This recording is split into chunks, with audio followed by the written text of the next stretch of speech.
Efa mihamafimafy ny fiofanana omenan'ny mpifaninana amin'ny Our Generation ny 2024 amin'izao fiatrehana ny famaranana izao. Tsy misy indra fosy fitsitsiana intsony mantsy ny fampianarana fa efa mitady an'izay tsara indrindra avy amin'ireo mpifaninana ny Coach Conny. Entitra i Coach Conny amin'ny fiofanana omenan'ny ekipa.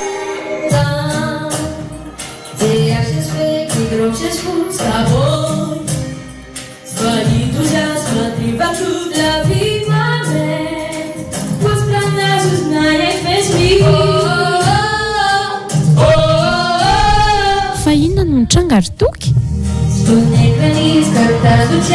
Ny problème kely zany androany teo amin'ilay resaka feo somary reraka le feo moa nangatsika kely de izay ny antony tsy nety kely an'le izy. Araka le nitenen'ny coach zany de mila afanaina tsara le feo de tsy misotro zavatra mangatsika.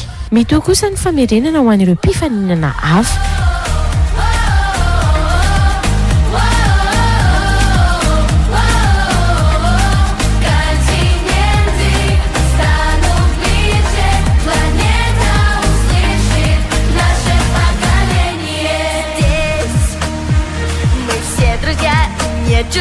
Ny tolakandro kosa mitohy amin'ny fianarana ny teny rosiana ny fandaharam-potoana ny mpifaninana. Tsy misy fotoana very moa ny azy ireo fa feno dia feno foana isan'andro.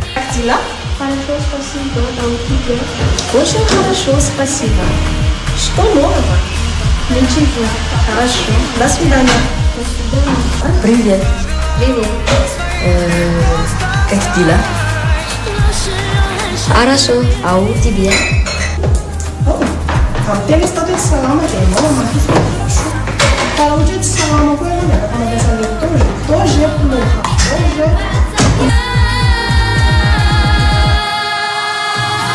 Androany aloha zay niezaka namerina nanao révision ny zavatra izay efa natao hatramin'izay satria mila verimerina le izy fa zareo mora manadino.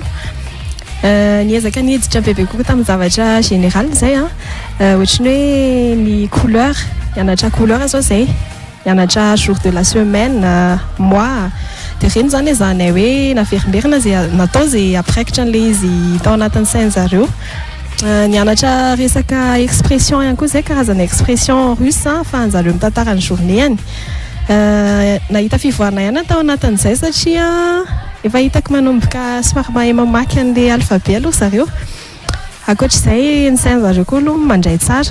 Ny ataoko hoe mampime kely angamba ny zavatra matsika kely le ora ianaranay zao ohatrany hoe teatory de miezaka mianime an'le izy foana moa de ampidirina indray ny resaka sarisary ohatra hoe mianatra vêtements et accessoires de iny no mampivoandry zareo indray de mitoy indray de ohatr'izay foana nianatra émotion koa zay satria zareo mila mahay miteny hoe malahelo tezitra faly sy ny sisa de ohatr'izay angamba ny journée anay androany.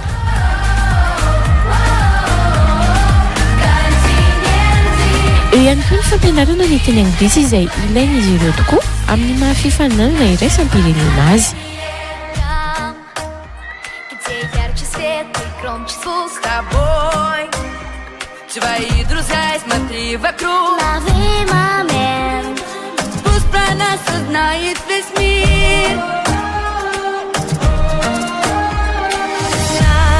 Ny hariva kosa no mba fotoana fankana aina ho an'izy tia mianadahy. Eo ny fotoana mba ahafahan'izy ireo miala voly kely ka fifaliana foana ny fiarahana.